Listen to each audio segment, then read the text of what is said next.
Hi there, and welcome back to Stubbs Aquatics. This is a very special episode. We'll be taking you to a reptile learning facility. This is a privately run place called Browning Reptiles, where they teach the public, mainly children and school groups, the importance of looking after the reptiles, how important they are, and the fact that they're not dangerous. They are to be respected, but not feared. So we'll be going out there. You'll be coming with me. But as a special surprise, I'll be giving the owner a Hygger LED programmable light. In order to look after the animals they have there, they need special equipment, which tends to be very expensive. And with the high humidity they have, the lights they just use are often dangerous to them. So they're really going to appreciate this high quality light. So come on with me with this journey. You're going to really enjoy it. I mean it. It's really cool. You're going to see some wild stuff.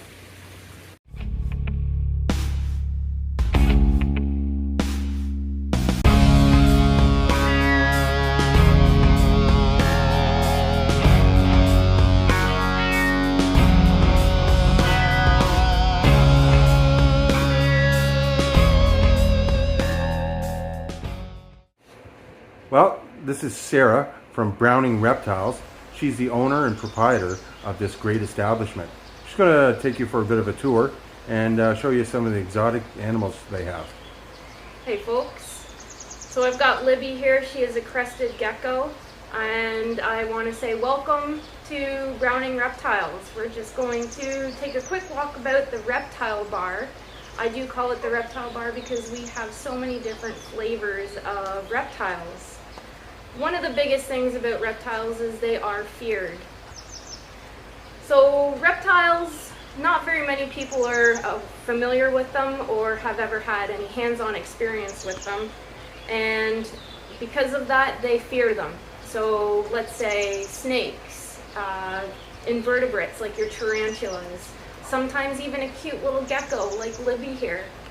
They're all feared because we do not get a lot of exposure with them. So Browning Reptiles, I bring my animals to you, and I like to educate you on how amazing these animals really are. They've been around for thousands and thousands of years. Many of them have gone unchanged, which speaks huge because that just means that they can adapt to so many different climates.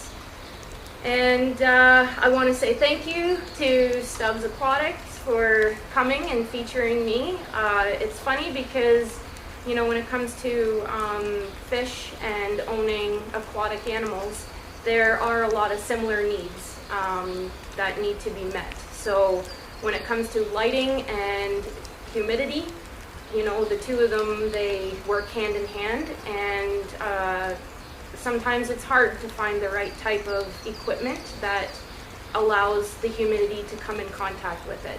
So I'm really looking forward to this. Well, me too. I mean, it's really important that people understand that these animals are beautiful creatures that nature designed, and they're to be respected, not feared. And we're going to show you why. So we're introducing you here to Leon. Leon is a veiled chameleon. He originates in Saudi Arabia, and right now he is displaying an aggressive behavior. He does not like the camera. He's never really been a fan of cell phones and even people's hats. So right now he is basically telling us that this is his territory, and he would much prefer if we were to just leave him alone. He does change colors. Now, mind you, they do not change color like bright blue, pink, orange, or anything like that. They do change different tones of green, brown, yellow, and even these black spots that you're seeing right now.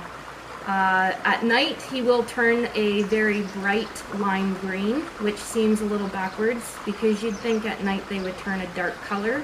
But this guy, he turns bright green. But very beautiful animal. Absolutely. Chameleons are probably one of the most beautiful animals that I would say in the world, and Leon is just showing you how beautiful they really are. So we have Clyde here, who is another veiled chameleon. You're going to notice that he is a very different color from Leon. So they are the same species of chameleon, but you can see the variation in colors. So he is not quite a year old, so his size is a lot different, and also his temperament is very different.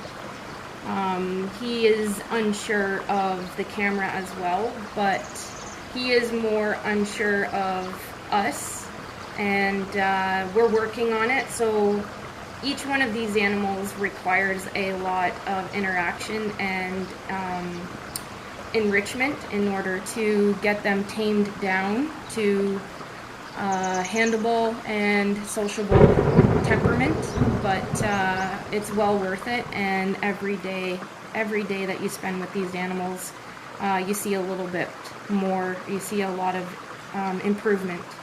But you're going to see in Clyde's enclosure here that he has a high humidity requirement. So chameleons, they do not drink out of a water dish. They do require moving water. So this is what this humidifier I have hooked up provides. It collects the water droplets, and then as the water droplets fall, they either fall on the leaves or they fall on him, or he will actually drink directly from the water droplets. The main problem that I have with these types of enclosures is finding a light that is compatible with such a high humidity. Most of these lights, they're not to be put into any type of wet environment, which really is difficult for reptile keepers, because let's say 60% of all of these animals do require a 60% humidity or higher. So introducing you to Lady Brienne. She is a Cuban night anole. The Cuban night anole is the largest species of anole on the face of the earth. They do have this really amazing flap of skin that they will flare out when they are feeling threatened or scared. And currently she is looking pretty chill. They usually are not hand tamed, but we are working with her diligently. And she is one of the other ones that does require a high humidity environment. So, Lady Brienne. So in here we have a northern blue-tongued skink. I'm just gonna get them out. So these skinks are crepuscular. So crepuscular meaning they sleep most of the night and sleep most of the day, but they are awake from dusk until dawn, dawn and then again at dusk. And as you can see, cleverly, they are named the blue-tongued skink because they have a blue tongue. So that blue tongue serves a very important purpose. When they feel threatened or in danger, they will flare out their tongue, and it flares out to almost 2 inches wide, and they will flash it in a behavior that is quite intimidating, and it scares anything off that may be trying to eat them for a snack. Ah, very interesting. Yeah. Awesome. So this one we've got another crested gecko like I had at the very beginning. And this one, Salazar wants to give a special shout out to Jackson Stubbings. Say hi. So crested geckos, they are extremely soft to the touch. They do not have scales. They do have skin. And if you're ever wondering what a crested gecko feels like, just feel the inside of your arm and how, oh, nice try, and how soft that is. That's exactly what these guys feel like. They are super soft. Now, do some of them actually like being touched? Absolutely. So from a baby, as long as you socialize them from a small size, they do crave human interaction. So Salazar, what he'll do is, it's actually she. She will sit in front of the glass when she sees us out here, and she will wait for us to actually open the glass and get her out and handle her for a little while. So all of my crested gecko enclosures are fully bioactive. So they do have live organisms in there, and I don't know if you can actually zoom in to where their food dish is.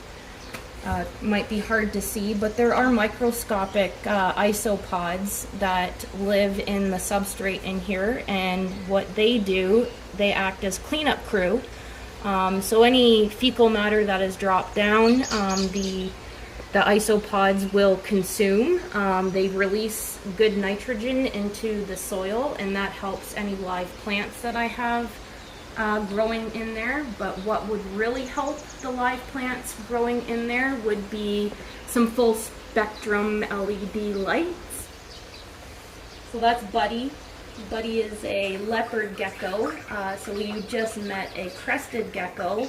And crested geckos being arboreal, these leopard geckos, they are ground dwellers only. They are terrible climbers. They do have some nice sharp nails that allow them to get some grip, but they do rely on their speed as well as their tail for any kind of defense. So if they're being chased or threatened in any way, they do have the ability to drop their tail. The tail will drop and flop around like a worm, which distracts anything that's trying to chase them, hopefully going for the tail and allowing the animal to escape unharmed. Now, leopard geckos will regrow that tail, thankfully.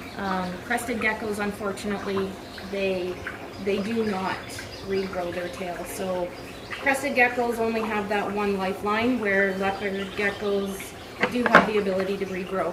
And I have been told that science is studying their ability to regenerate that appendage to try and apply it to hopefully one day human limb regrowth, which would be absolutely fantastic.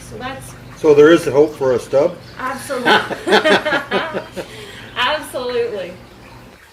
So this one here, we're going to take a look at. Is this a coral or a milk snake? This is a milk snake. And how do you tell the difference? So it's their patterns. So the milk snakes, it's the white on black, you're okay, Jack. Red on yellow will kill a fellow. So that's a good little rhyme to keep in mind. Now, I always use a snake hook to wake my snakes up, just because if I do go into their enclosure and they're sleeping, they may not be too happy. I can understand that. But Carl here is a... I love the names here, I'm sorry. Thank you. Carl, Dick. Carl, yep. I've got a Gerald. Of course. I've got a Hank. So yeah, some really classic names, right? So yeah, he is a Samoan milk snake. He comes from Mexico.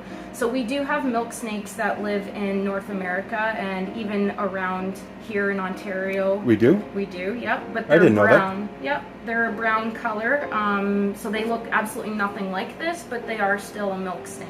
Are they look similar to a water snake then?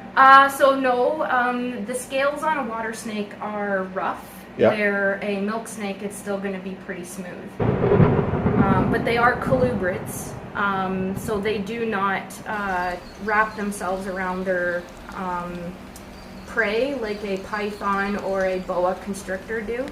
Colubrids, what they do is they rely on their jaw strength as their form to subdue their prey. But yeah.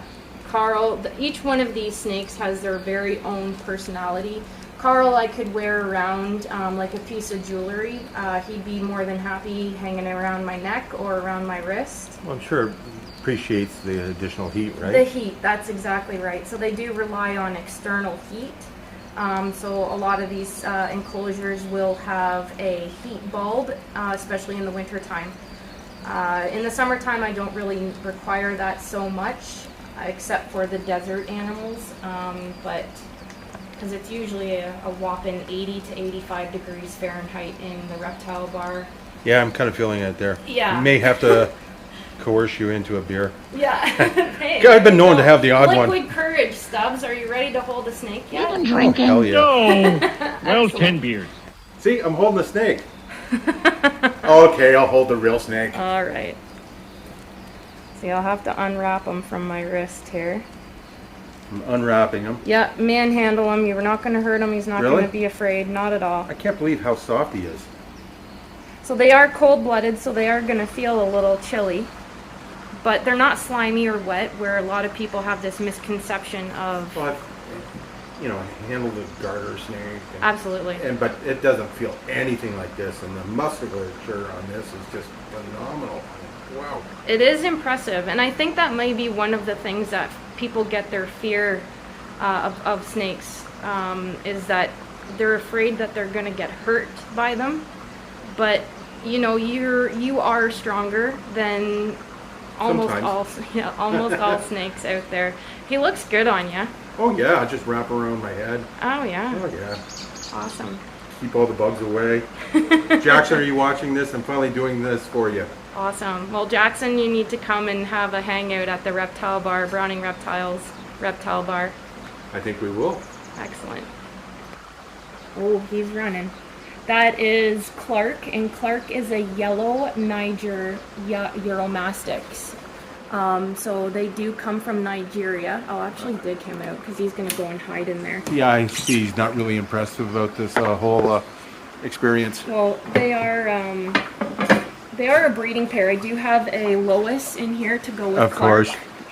And they were wild caught. So I don't typically support wild caught animals. Usually most of my animals are captive bred or surrenders or rescues. I think that's really important. And Absolutely. you know, what you're doing, especially with the surrenders, that's, you know, because a lot of those would be euthanized and, you know, just not taken care of properly. It's not the animal's fault, right? It's the owners. And that's it. Like, a lot of people do get into reptile ownership thinking that it is super cool, that they want to have one of these animals, but they don't do their research to know their proper husbandry or needs, because each one of these animals does have very specific needs. But just having a hard time focusing on this guy yeah. just because of his coloring. I think. It could be the light, the window behind you too. So these two, Lois and Clark, they are wild caught, and the only reason they are wild caught is because I do plan on breeding. And there has been very little success on breeding captive bred Uromastyx, so I do have the two pair wild caught in hopes of making babies, hopefully this year, actually. Okay, I noticed that you have some tortoises. I just love tortoises. I think they have to be one of the coolest reptiles going. 100%. So this is Sherman, and Sherman is a Herman's tortoise. He is full grown, so there's my hand for size reference. Sherman, he's 7 years old, and these guys originate from Greece. Sherman will probably live to be about 80 years old. So I hope your kids like them? Absolutely. So that's the other thing. If people end up getting a tortoise, what I recommend is having a safety net for if anything were to happen to you. Make sure that your animals, specifically tortoises that are probably going to outlive you, have a place to go. So my guys, they do have a zoo where they will be gifted to and very well taken care of. Now you've got a second tortoise here? I do, yes. Koopa Troopa. Koopa Troopa is a redfoot tortoise, and redfoot tortoises originate from South America.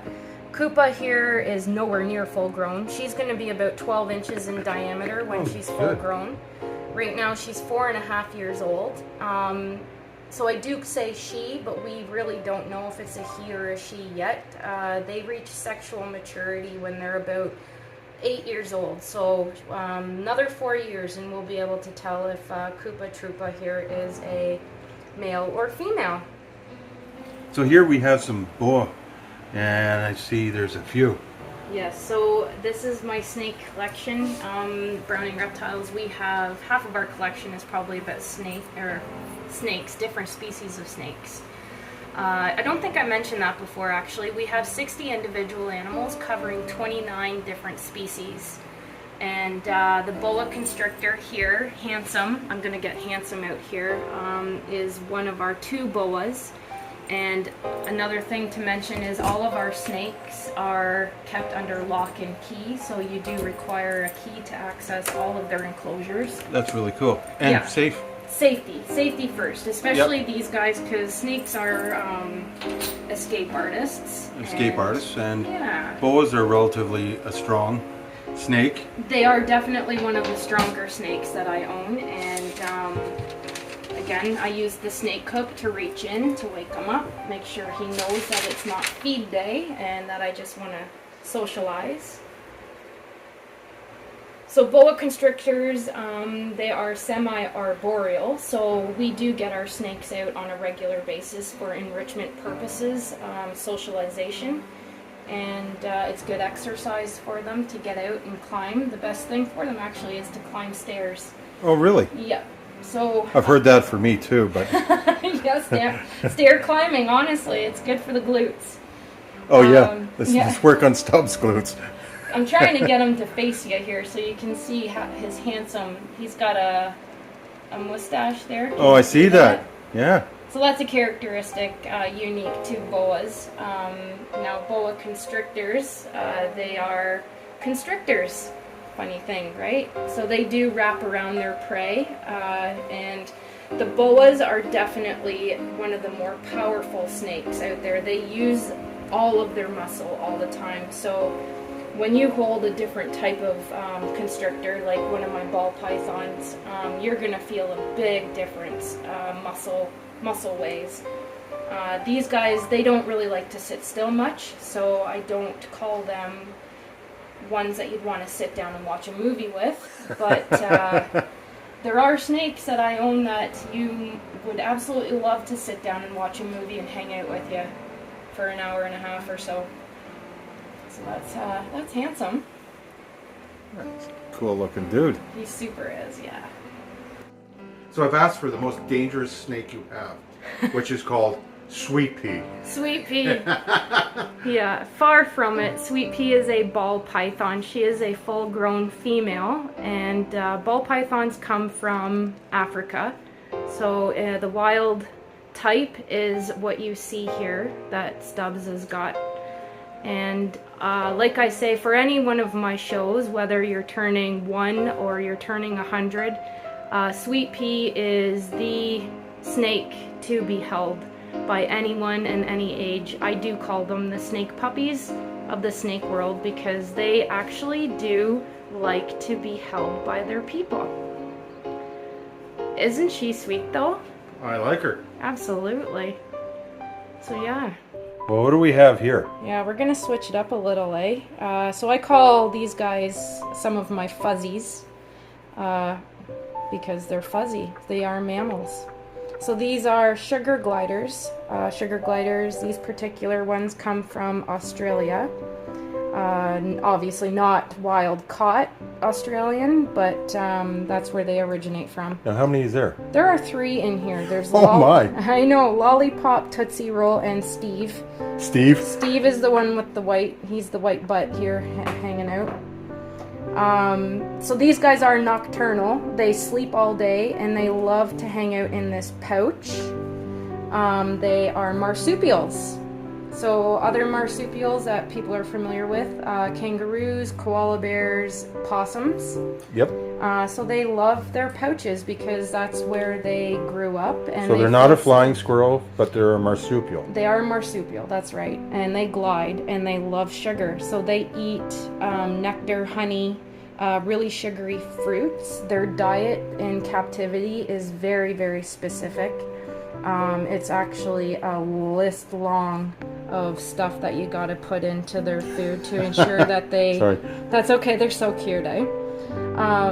Ensure that they are properly, they get all of their proper nutrition. But the problem is they don't make great pets. A lot of people think that, oh, because they're so cute and fuzzy, that, you know, you want one. But unfortunately, they are nocturnal, so they sleep all day in this pouch, and then they are super busy at night. And because they require the high sugar diet because they are constantly pooping and peeing. So I call these guys my party poopers. So every time that I take them to a party, I tell everybody that they're party poopers because I'm pretty well guaranteed to be pooped and peed on. Huh. And yeah, I'm not into that. No, so yeah, if these guys were to climb out and crawl on me, I'd end up being urinated on or defecated on, which is, you know, pretty awesome. Yeah. But they are ridiculously cute. They are. Yeah, and they do bond really well to their human people. They do love social interaction. But they're grumpy pants when you take them to shows because you know what? Let's face it. Who It's wants daytime to and yeah. they want to be out at nighttime. Yeah, who wants to get that. woke up to go to work, right? Exactly. Well, thank you for taking us through this tour. On behalf of Hygger and Stubbs Aquatics, I'd like to present you with the Hygger LED programmable light. I think it's going to be great for some of your enclosures, especially where you're putting the humidity nonstop. You don't have to worry about being shocked, because this one here is waterproof. You can dunk in the water. I wouldn't keep it underwater, but you can dunk in water. It can get splashed with water, lots of moisture, and it's going to be safe, and it's going to be great for some of your enclosures. 100%. No, I think that's going to solve a lot of problems, and hopefully maybe one day we can replace aquarium with terrarium. Hey, you right? just never know. Right? Awesome. There he is. That's Charming, the red-eyed tree frog. So his enclosure is fully bioactive. So there are live plants, there are live organisms, isopods, and springtails that live in the soil. And this full spectrum LED is going to benefit the overall growth of the plant life and the whole cycle, because this enclosure is self-sustaining, but now it's going to thrive. I was having an issue finding the proper lighting that was not burning my plants, so this should do just a bang-up job. Yeah. I know with growing my water plants, it's just amazing. Yeah. I've got nothing bad to say about it. They have amazing lights. Yeah, so I'm super excited to give this a try and give you guys a full-on review in a few weeks of how everything is doing. Let's just get Charming here. He's quite jumpy right now. He's quite charming. Yeah, isn't he though? Check I that love out. the coloring. Aren't they gorgeous? So typically the brighter the tree frog in the wild, the more poisonous they are. But Charming, the red-eyed tree frog, they're just pretending. They're using these beautiful colors to intimidate anything that may want to have them as a snack. So I want to say that setting this light up was absolutely painless. If you can literally set a digital clock or a timer, you can set this thing no problem. It was so easy. And with my bioactive red-eyed tree frog enclosure, the high humidity being in contact with this wonderful light is honestly going to solve so many problems. Every time that I was in there before doing my spritzers or having the humidifier operating, I was always afraid that it was going to short out, where now we don't have to worry about that, and it's going to be absolutely awesome in here. I really want to say thanks. Well, I really want to thank you for allowing me to come in here and showing me, how cool these animals are, and again, that these things are to be respected, not feared. Yeah. And the more people like you that educate the public, I think you're just doing a great job. Well, I thank you. Yeah. The more the better, and I can't wait to see how big your business grows. Yep. Because I'm really liking this. I want to thank Sarah for taking us out to that tour. That was great. Had a lot of fun. Had a couple beverages. And hey, you gotta like that. So thanks for sticking around. I hope you like, subscribe, and I'm going to drop some links for Hygger and also for Browning's Reptiles, their Instagram and Facebook. Thanks again, guys. All the best. Bye now.